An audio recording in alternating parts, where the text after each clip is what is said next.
Hello, എല്ലാവരും സുഖമായിട്ടിരിക്കുന്നല്ലോ അല്ലേ? ഞങ്ങൾ ഡ്യൂട്ടി കഴിഞ്ഞ് വീട്ടിലേക്ക് പോകുന്ന വഴിയാണ് കേട്ടോ. അപ്പം നല്ല അടിപൊളി ഒരു ചായ കുടിക്കാനായിട്ട് ഇവിടെ ഇറങ്ങിയതാണ്. ചായയുടെ കൂടെ നല്ല അടിപൊളി പലഹാരങ്ങളും കിട്ടും. ചിലപ്പോഴൊക്കെ ഞാനിവിടുന്ന് മുട്ട പപ്സ് കഴിക്കാറുണ്ട്.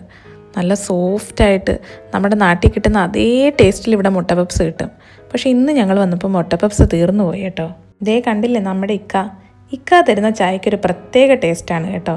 ഇതിൻ്റെ കാരണം മറ്റൊന്നുമല്ല കേട്ടോ, ഇക്ക നിറഞ്ഞ മനസ്സോടുകൂടിയാണ് നമുക്ക് ചായ തരുന്നത്. പിന്നെ ഈ ചേട്ടൻ നമ്മൾ പറയുന്നത് പോലെ നല്ല ജ്യൂസിയായി നമുക്ക് ഇഷ്ടപ്പെടുന്ന രീതിയിലുള്ള ഷവർമ ഉണ്ടാക്കി തരും കേട്ടോ. ഇവിടെ അകത്ത് സീറ്റിങ്സ് ഒക്കെ അവൈലബിൾ ആണ് കേട്ടോ.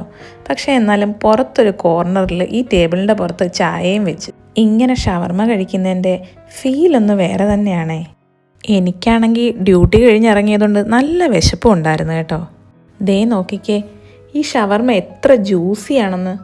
എനിക്കും കണ്ണേട്ടനും ഇങ്ങനെ നിറയെ മയണൈസൊക്കെ വെച്ചിട്ടുള്ള ഷവർമയാണ് ഇഷ്ടം കേട്ടോ. ഷവർമ കൂടാതെ വേറെ കുറേ പലഹാരങ്ങൾ ഇവിടെ അവൈലബിൾ ആണ്. എനിക്കും ഡ്യൂട്ടി കഴിഞ്ഞിറങ്ങി മെയിൻ റോഡിൽ കയറി കഴിഞ്ഞാൽ ഒരു നല്ല ചായ കിട്ടാൻ ഒരു രക്ഷയില്ലല്ലോ എന്ന് നോക്കി നടക്കുമ്പോഴാണ് റാസൽഖൂർ റൂട്ടിൽ ജസ്റ്റ് ഒന്ന് റൈറ്റ് സൈഡിലോട്ട് തിരിയുമ്പോൾ ഈ കട ഞങ്ങൾ കണ്ടുപിടിച്ചത്. ഇപ്പോൾ സ്വന്തം വീട്ടിലെ പോലെയാണ്. എല്ലാ ഈവനിങ്ങും ഡ്യൂട്ടി കഴിഞ്ഞ് ഇവിടെ വന്ന് നമ്മുടെ ഇക്കാൻ്റെ ഒരു ചായ. ടീ ടൈം എന്നാണ് ഈ കൊച്ചു റെസ്റ്റോറൻറ്റിൻ്റെ പേര് കേട്ടോ. ഇതാണ് ഞങ്ങൾ സ്ഥിരം നിന്ന് ചായ കുടിക്കുന്ന ഏരിയ. അപ്പോൾ നല്ല സൂപ്പർ ചായയും ഷവർമയും കഴിച്ച് വയറും മനസ്സും നിറഞ്ഞ് ഞങ്ങൾ വീണ്ടും വീട്ടിലേക്കുള്ള യാത്ര തുടർന്നു. അപ്പോൾ ഇതുപോലൊരു കുഞ്ഞു വീഡിയോയുമായി വീണ്ടും കാണാം. ബൈ.